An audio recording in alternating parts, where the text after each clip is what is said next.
Mais uma vez, boa noite aos irmãos, dando continuidade ao nosso estudo, o livro de Números, capítulo 11, do irmão Mackintosh. Nós paramos aqui depois dessa indagação, e desde já, os irmãos que tiverem algum comentário a fazer acerca da leitura, estejam à vontade, bem como aqueles que tiverem necessidade de fazer alguma pergunta, tirar alguma dúvida. Vamos lá. Ai de nós, que tenhamos que escrever assim. É muito triste, mas é extremamente necessário. E aqui colocamos esta questão de forma muito direta ao leitor. Você realmente acha Cristo insuficiente para satisfazer o seu coração? Você tem desejos que ele não satisfaz plenamente? Se sim, você está em uma condição de alma muito alarmante. E cabe a você considerar de uma vez por todas e atentamente este assunto solene. Proste-se diante de Deus em auto-julgamento honesto. Derrame seu coração diante dele. Conte-lhe tudo. Confesse a ele como você caiu e se desviou, como certamente você deve ter feito quando o Cristo de Deus não é suficiente para você. Conte tudo em segredo com o seu Deus e não descanse até que esteja plena e abençoadamente restaurado a comunhão com Ele. A comunhão de coração com Ele a respeito do Filho do seu amor. Mas devemos retornar ao nosso capítulo e, ao fazê-lo, chamamos a atenção do leitor para uma expressão repleta de pesadas advertências para nós, entre aspas. E a multidão mista que estava entre eles se deixou levar pela cobiça. E os filhos de Israel também choraram outra vez. Não há nada mais prejudicial à causa de Cristo ou às almas de seu povo do que a associação com homens de princípios mistos. É muito mais perigoso do que lidar com inimigos declarados e declarados. Satanás sabe disso muito bem. E daí seu esforço constante para levar o povo do Senhor a se unir àqueles que são apenas metade e metade. Ou, por outro lado, para introduzir materiais espúrios, falsos professantes, no meio daqueles que buscam, em qualquer medida, seguir um caminho de separação do mundo. Pode subir? Temos repetidas alusões a... Irmão Nilton, Oi? esse áudio parece que cortou aqui. Eu não sei se é para todos os irmãos, mas para mim cortou. Cortou aonde? Deixa eu ver aqui. É muito... o texto em si ou... Vamos lá. Para mim está tudo bem. Vou começar aqui. É muito mais perigoso do que lidar com inimigos declarados e declarados. Satanás sabe disso muito bem. E daí, seu esforço constante para levar o povo do Senhor a se unir àqueles que são apenas metade e metade. Ou, por outro lado, para introduzir materiais espúrios, falsos professantes, no meio daqueles que buscam, em qualquer medida, seguir um caminhão de separação do mundo. Temos repetidas alusões a... Eu parei aí. Pode subir?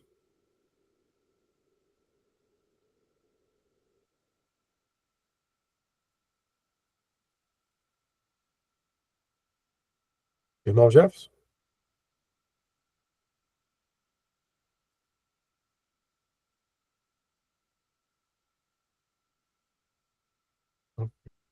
Ok. Temos repetidas alusões a esse caráter especial do mal no Novo Testamento. Temos isso tanto profeticamente nos evangelhos, quanto historicamente em Atos e nas epístolas.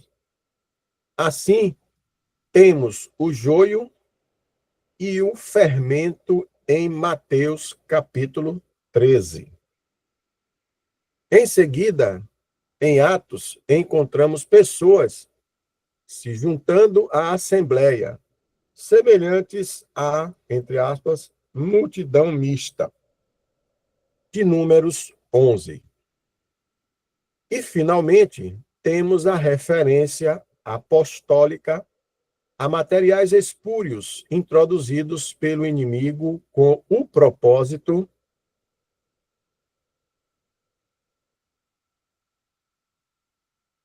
Pode subir?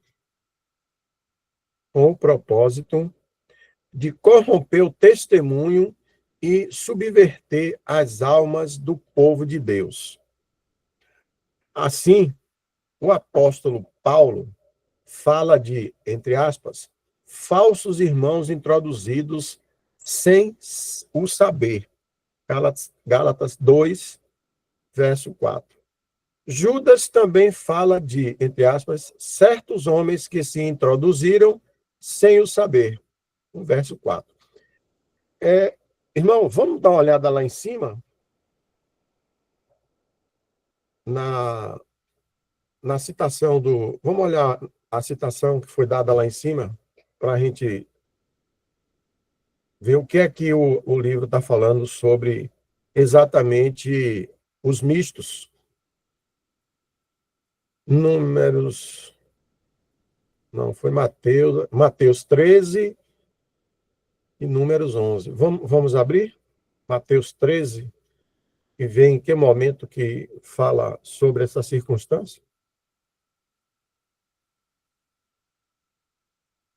Até mesmo para poder algum dos irmãos reunidos fazer um comentário sobre Mateus 13, verso 1. Tendo Jesus saído de casa, naquele dia estava sentado junto ao mar. E ajuntou-se muita gente ao pé dele, de sorte que, entrando num barco, se assentou e toda a multidão estava em pé na praia. E falou-lhe de muitas coisas por parábolas, dizendo: Eis que o semeador saiu a semear. E quando semeava, uma parte da semente caiu ao pé do caminho, e vieram as aves e comeram-na. E outra parte caiu em pedregais, onde não havia terra bastante, e logo nasceu, porque não tinha terra funda. Mas vindo o sol, queimou-se e secou-se, porque não tinha raiz. E outra caiu entre espinhos, e os espinhos cresceram e sufocaram-na. E a outra caiu em boa terra e deu fruto, um a 100, outro a 60 e outro a 30.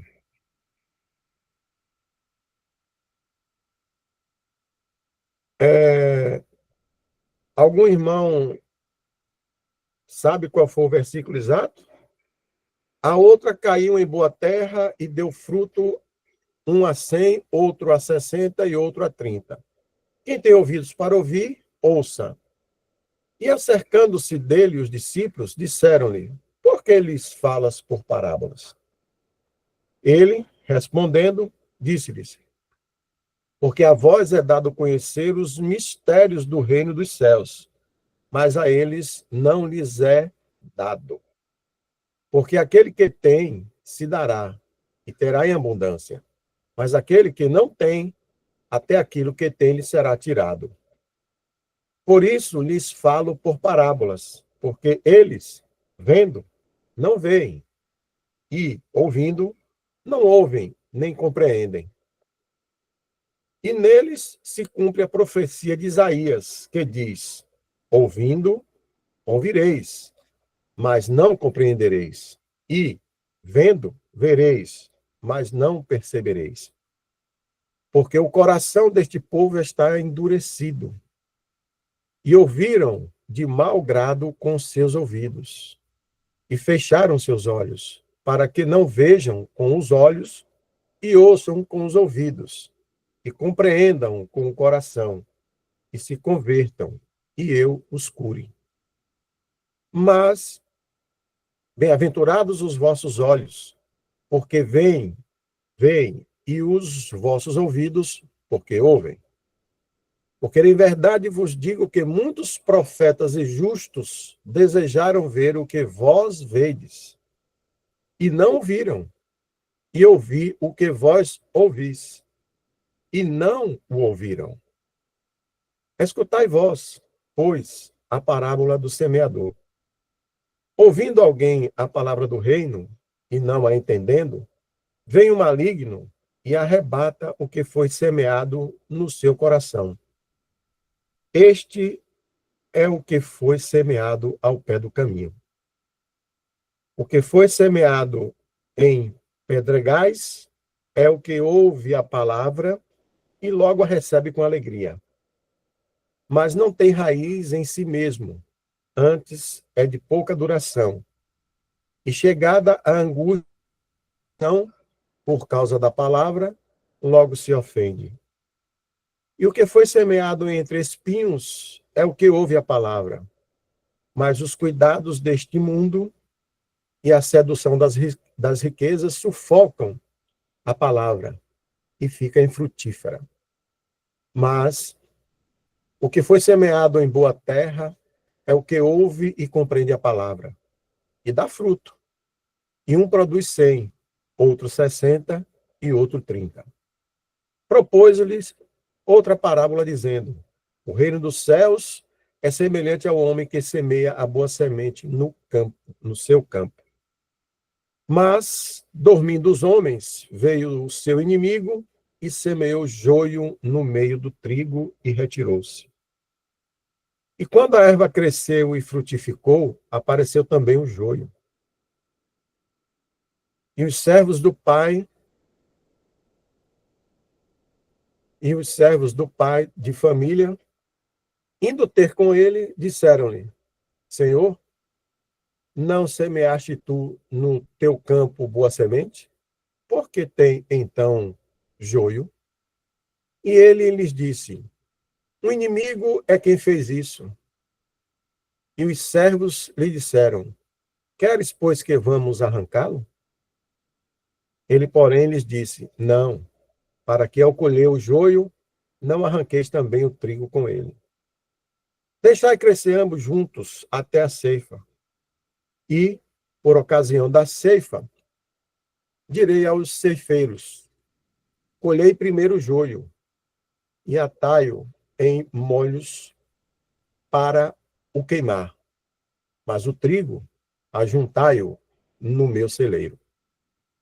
Outra palavra lhe propôs, dizendo: o reino dos céus é semelhante ao grão de mostarda que o homem, pregando nele, semeou no seu campo, o qual é realmente a menor de todas as sementes, mas crescendo é a maior das plantas, e faz-se uma árvore de sorte que vêm as aves do céu e se aninham nos seus ramos. Outra parábola lhes disse: o reino dos céus é semelhante ao fermento que uma mulher toma e introduz em 3 medidas de farinha, até que tudo esteja levedado. Tudo isso disse Jesus por parábolas à multidão, e nada lhes falava sem parábolas, para que se cumprisse o que fora dito pelo profeta, que disse: abrirei em parábolas a minha boca, publicarei coisas ocultas desde a fundação do mundo. Algum irmão gostaria, aproveitando esse texto de Mateus, fazer a explicação, voltando lá ao texto, irmão Jefferson, por favor?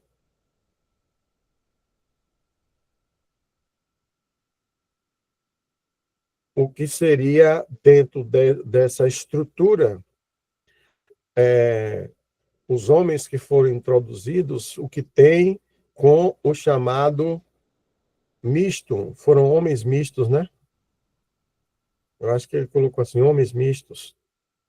Eu queria ouvir primeiro algum irmão mais experiente, até para ver se eu posso dar esse exemplo que eu tenho aqui na minha cabeça sobre a circunstância do que é misto que eles estariam, que o irmão Macintosh poderia estar colocando aqui dentro dessas diversas parábolas sobre joio e trigo e outras mais. O que é a multidão mista? Ou seja, tem a casa, a grande casa, tem todo mundo ali dentro, mas alguns são verdadeiros, outros não são. A multidão mista seria mais ou menos isso aí. Agora, eu gostaria de ouvir algum irmão, se possível, para poder eu citar um exemplo, para ver se é isso mesmo.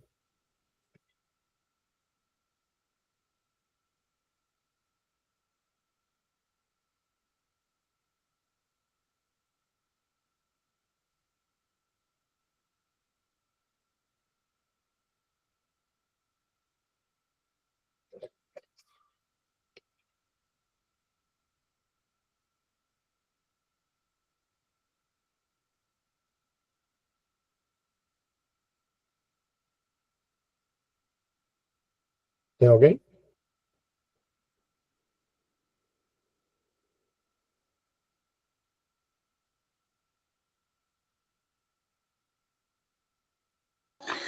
Irmãos, tem uma passagem, eu vou pedir ao irmão para abrir aqui em Êxodo. Deixa eu dar dar só no versículo certinho para não.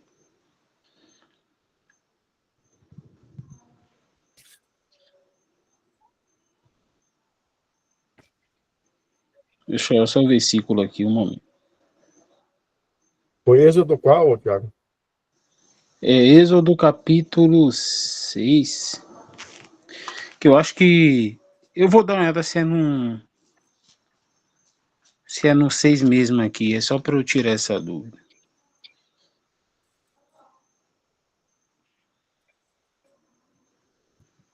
Isso. Momento. Que tem uma referência lá no livro de Êxodo que fala sobre essa multidão, né? Que eu estava vendo algo sobre isso tem alguns dias, mas eu vou dar uma olhada aqui. O irmão, se algum irmão tiver alguma coisa para falar, pode falar, que é o tempo que eu procuro essa referência certinha aqui. Aí em seguida eu trago aqui. Pronto. Irmão Jefferson, pode retornar o texto?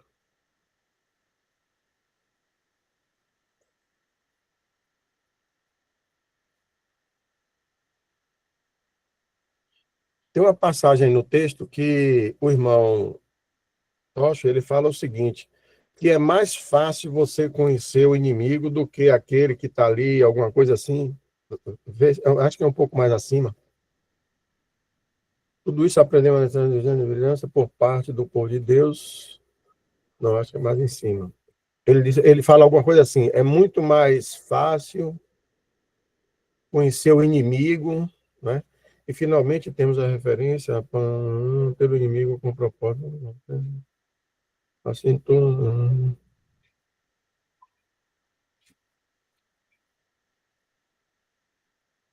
Satanás sabe disso, o esforço contra e aqueles que apenas.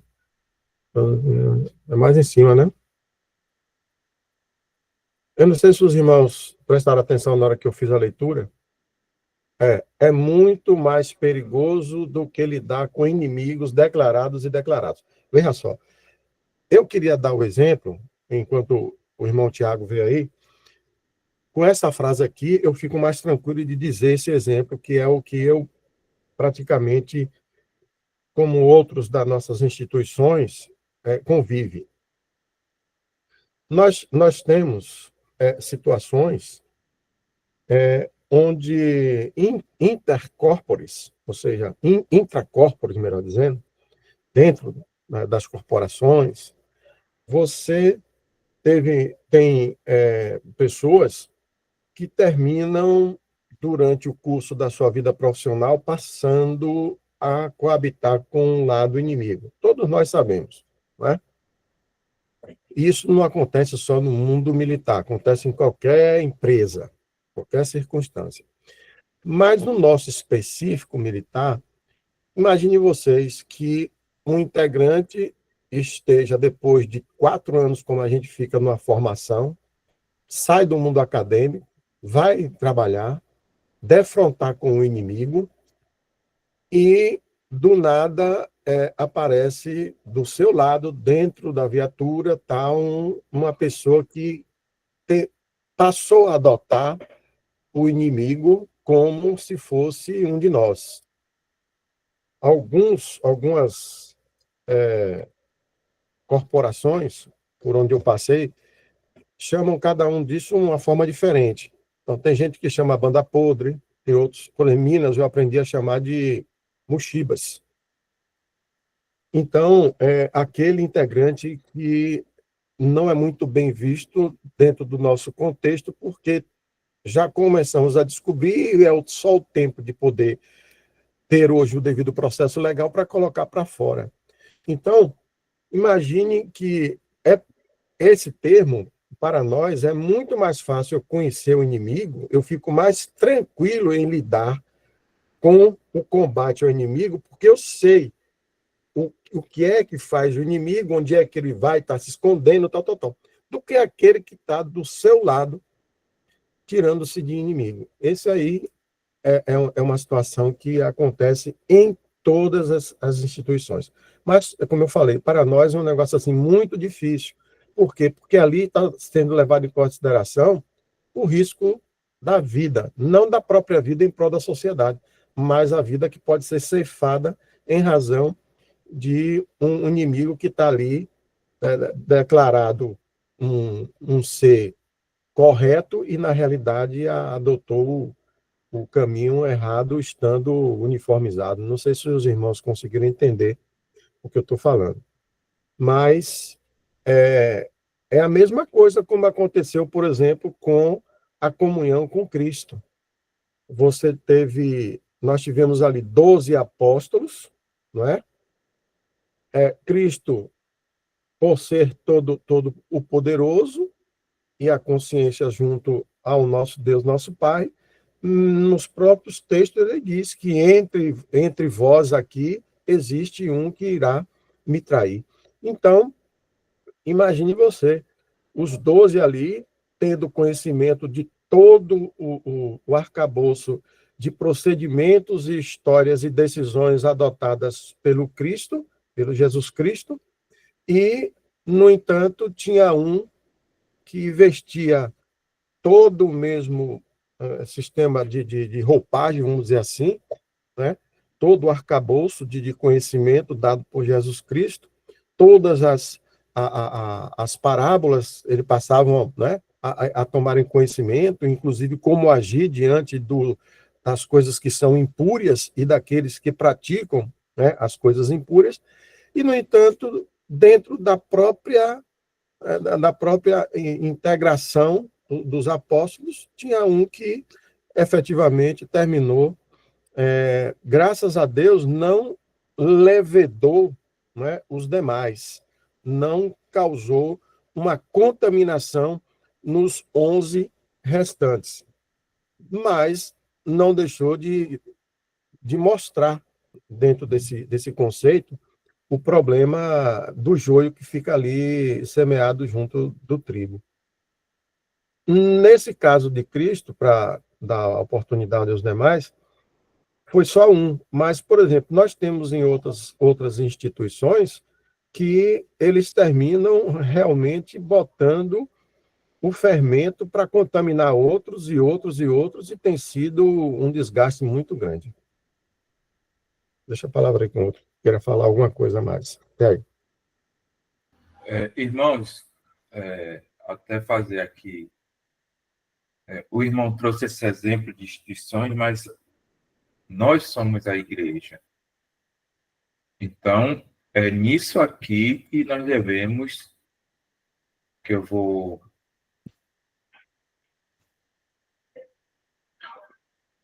O Senhor fala, né, aqui, ó, em Mateus 13, 29. Ele, porém, lhes disse, não para que, ao colher o joio, não arranqueis também o trigo com ele. Quem é o trigo? Quem é Saulo. O joio é o que aparenta ser, vamos supor, é aquele que professa. E aí no 30, ele fala, deixai crescer ambos juntos até a ceifa, e por ocasião da ceifa direi aos ceifeiros, colhei primeiro o joio, e atai-o em molhos para o queimar, mas o trigo ajuntais no meu celeiro.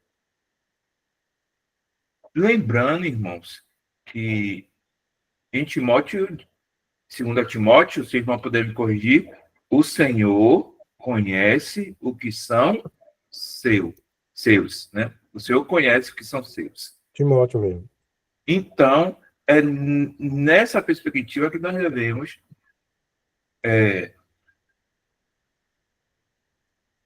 ter nossos pensamentos, né? Tem a passagem, né? Se o irmão, dizendo se o irmão faz coisas que é da carne, nem com ele comais. Mas aí é um julgamento, né? É um julgamento do irmão que está vendo aquele comportamento do irmão. Mas a questão aqui é sobre como nós devemos caminhar com o joio. E o Senhor, em nenhum momento, deu esse discernimento a irmão. Ele nos ensina aqui que é ele que vai fazer essa separação. Não é Alexandre, não é Tiago, não é Jefferson, não é a Assembleia.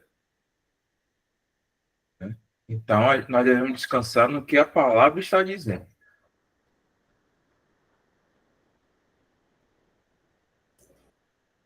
Ok, foi bom até citar o exemplo da Assembleia, irmão Jefferson, porque eu não me senti à vontade para citar. Apesar de ter ouvido já o irmão Mário dizer que, infelizmente, existem situações dentro das nossas assembleias onde são retirados de comunhão. E eu fiz até uma pergunta, não só a Mário, quanto fiz uma pergunta aqui acho que foi ao próprio Dal. E foi assim, dos exemplos que ocorreram dessa situação aqui nas assembleias, eu não vou dizer nem aqui da capital baiana, mas das assembleias no mundo, eu ainda falei assim, houve algum exemplo de algum que foi retirado de comunhão e que tenha retornado para cá? Bom, aqui na capital, eu me lembro muito bem da palavra de Dal, que ele disse que não se recorda. Mas do irmão Mário, ele disse que ocorreu, mas é muito raro. Então, é uma situação que foi adotada pelos integrantes da Assembleia, mas por quê?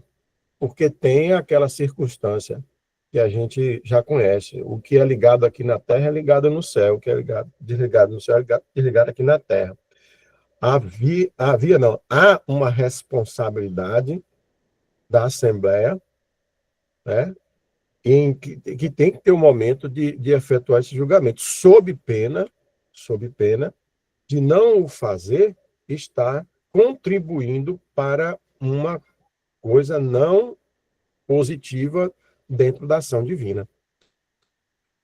Entendeu? Eu não queria, eu esperei, dei outros exemplos paralelos, como dentro da minha corporação, por exemplo, mas eu sei que são dentro da grande casa, tem as circunstâncias de como deverá ser colhido e o momento, e é o Senhor. Mas tem a delegação do Senhor para aqueles que são da Assembleia, para o caso de todos que estão ali e que são filhos. E existe a possibilidade de se retirar da comunhão. Eu não estou falando sobre perda de salvação, estou falando retirada de comunhão, que termina sendo, queira ou não queira, um afastamento do convívio dos integrantes da própria Assembleia, mesmo que haja uma possível reconsideração vou dizer assim, o arrependimento de quem o cometeu e retornar à comunhão juntamente com os demais irmãos e com o próprio Senhor. Entendeu, Jefferson? Sim, deixando bem claro que o irmão que é tirado de comunhão, como você falou, não perde a salvação. Não tocou, eu ainda fiz questão de dizer, não É, falando aqui eu sobre estou ressaltando que você está dizendo que que às vezes existem muitas falas e aí a gente só fica com as primeiras, e é bom a gente entender que aqui é aqui quem faz essa separação de salvo e não salvo, só o Senhor. Isso aí não tem dúvida, não. Eu acredito que ninguém tem mais dúvida sobre isso, a não ser um novato que está entrando agora. Tiago, irmão Tiago, Oi, irmão. e aí? Achou? Eu achei aqui a referência, é em Êxodo 12, no versículo 38.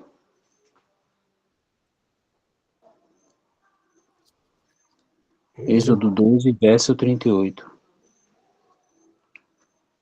Verso 38. Fique à vontade para ler. Certo? Eu vou ler do 37.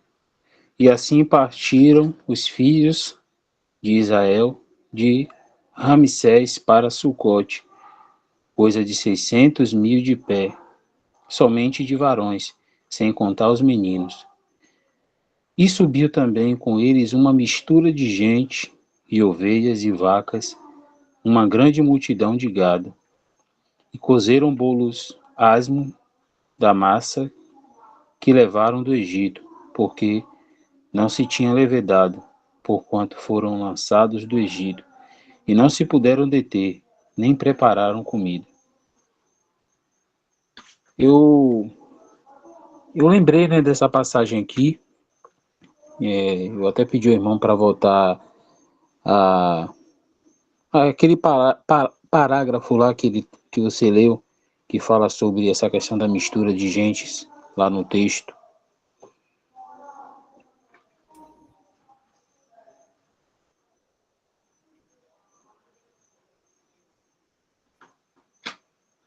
A multidão mista? Isso. Não. Aqui. Em seguida, pode subir um pouquinho aí, já.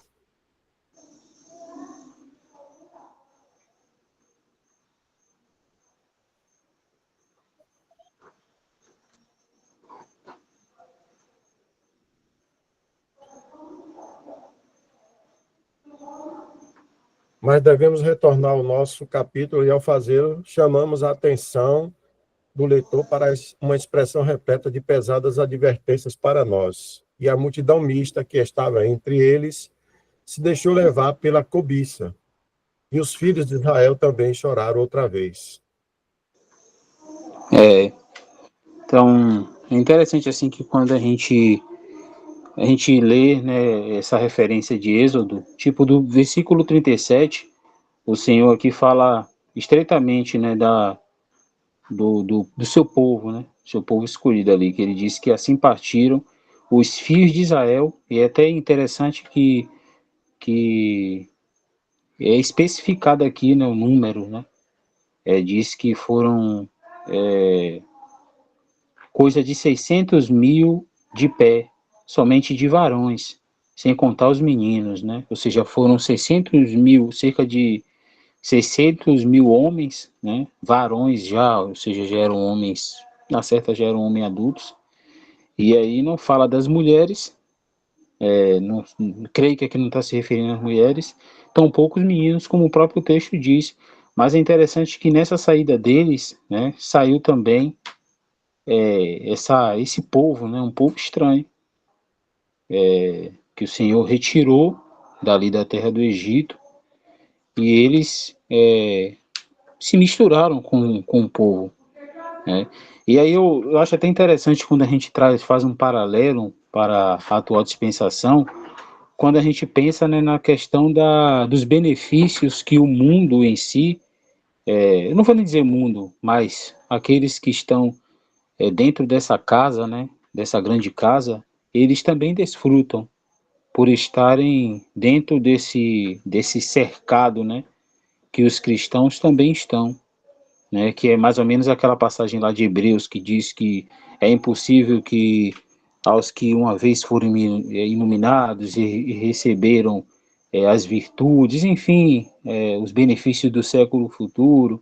Ali, a gente, como é sabido por todos nós, ali não está falando, não tem nada a ver como algumas pessoas usam aquele texto para dizer que é possível perder a salvação, mas ali está só se referindo a pessoas que passaram a conviver, como exemplo de Judas, né?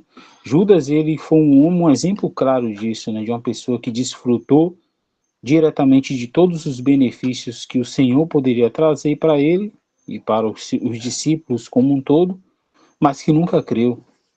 E é interessante porque o Senhor retirou o seu povo da terra do Egito, né? Das mãos de Faraó, que é figura de Satanás, né? Tiraram ele dessa prisão. E outros se aproveitaram, né? Se beneficiaram disso, porque eles também saíram juntamente com o povo de Israel dali, né? E aí quando a gente vai indo mais adiante nas escrituras, tipo tem tem algumas passagens, né, que é lá em, deixa eu ver se eu acho aqui também, em Esdras, né, tipo que fala, né, dessa consequência, né, de misturas, porque é interessante que eles saem juntamente com o povo, mas o Senhor exorta eles, né, em outras passagens mais adiante, a não se juntarem com mulheres estranhas, né, a não terem nenhum tipo de associação, como é algo que a gente sabe também. É sabido por todos nós que o Senhor é muito claro a respeito disso. Nós não devemos nos associar com ninguém, né, como está lá, que se diz irmão, se diz cristão, for devasso, enfim, né, que não anda dentro desses princípios que nós sabemos que são inerentes a uma vida cristã. Mas é interessante porque quando o Senhor, quando eles saem, né, esse povo misto, né, essa mistura de gente sai com eles também, se misturam ali entre o povo de Israel, e a consequência é que o Senhor, né, a gente sabe que o Senhor separou um povo estreitamente para si, e que eles não deveriam ter nenhum tipo de associação com os estrangeiros, né, com os gentios. Mas em Esdras, né, vou até pedir para o irmão abrir também, em Esdras capítulo 9, versos 2, só para elucidar mais aqui o pensamento. Esdras 9, versos 2.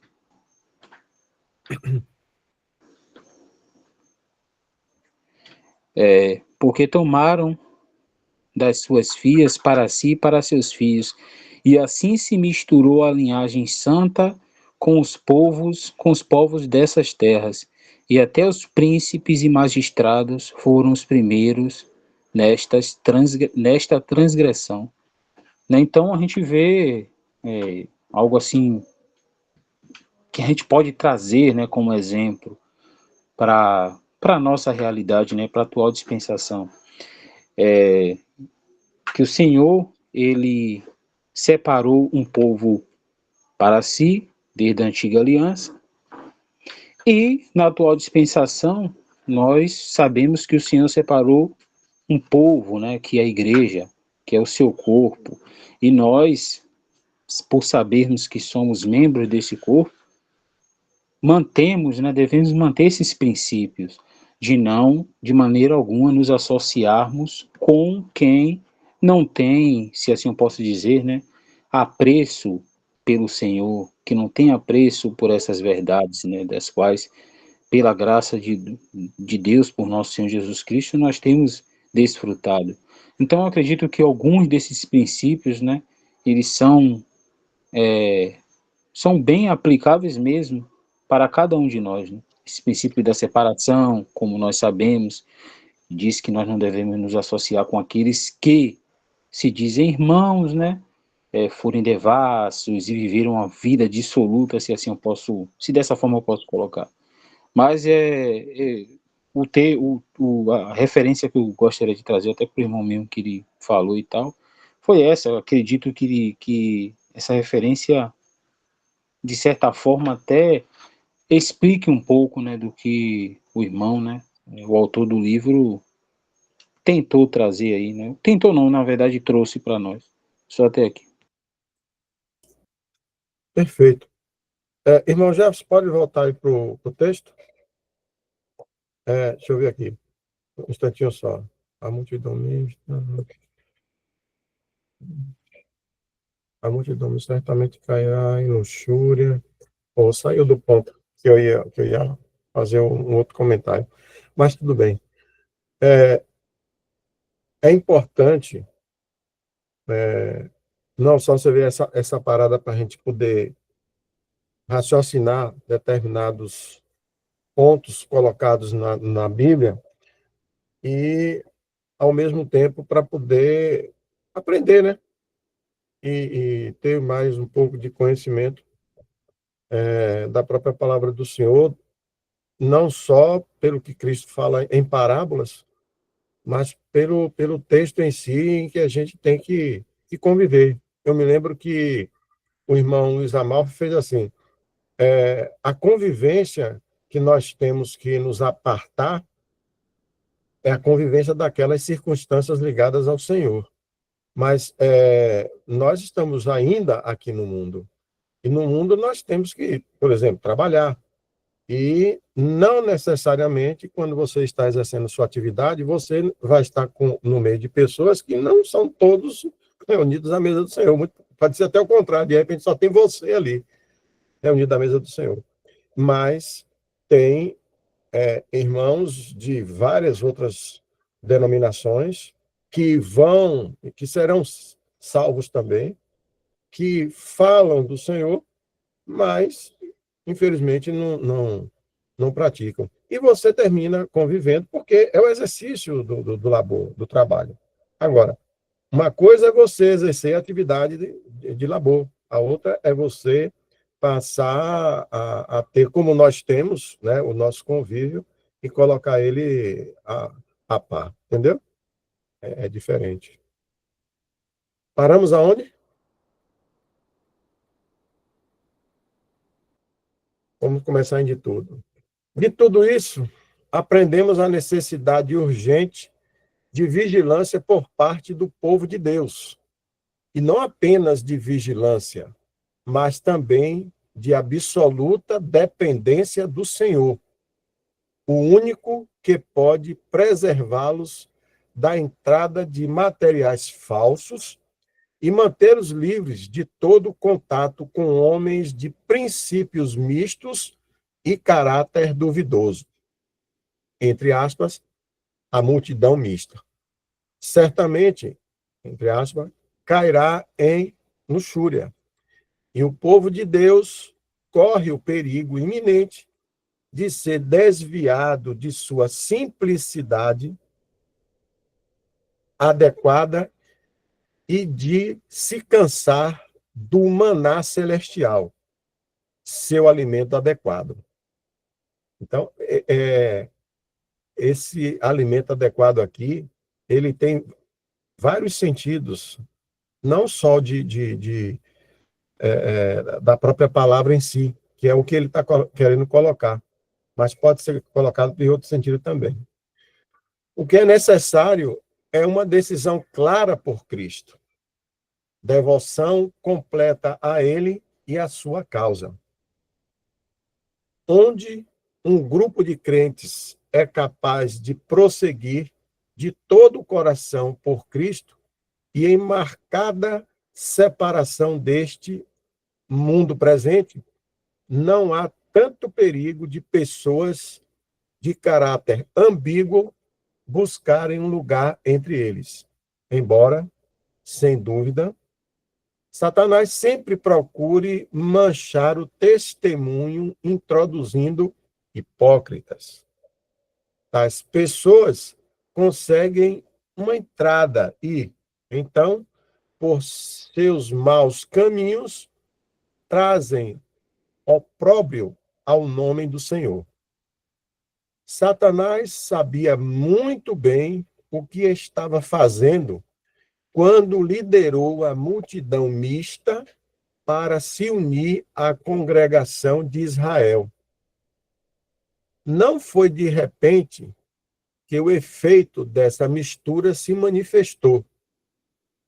O povo havia saído com mão firme, atravessara o Mar Vermelho e cantara a vitória em suas margens.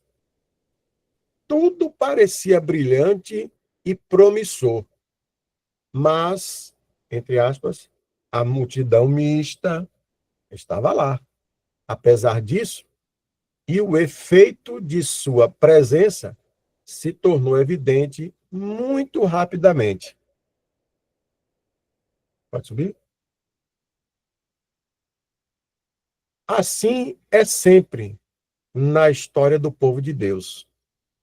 Podemos notar nesses grandes movimentos espirituais que ocorreram de era em era certos elementos de decadência que, a princípio, estavam ocultos pela maré de graça e energia. Mas quando essa maré começou a baixar, então esses elementos apareceram.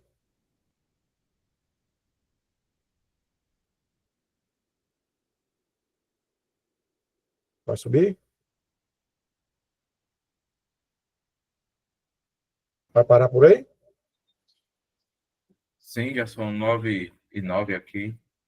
Meu irmão, o assunto é Senhor, cada mundo. Se você não me parar, eu não vou, mano. Eu sigo. Tranquilo, irmão. Só vou marcar aqui de... Sobe mais um pouquinho aí que eu vejo o começo da próxima como é. Se assim o Senhor permitir.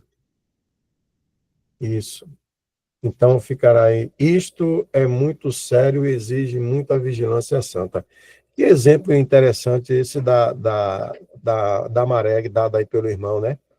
Você está num barco, a praia cheia, e aí você não observa direito, se joga de cabeça e mete a cabeça no recife daquele e já foi embora. E, na realidade, quando a maré baixa, quase todo mundo percebe quanto de recife tinha ali. Né? Muito interessante. Passo a palavra ao irmão.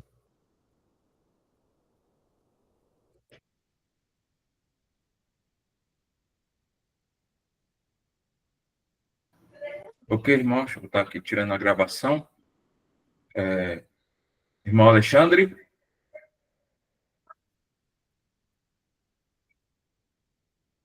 Alexandre está aí? Sim, irmão. Vou tirar a gravação, irmão. Pode agradecer em seguida?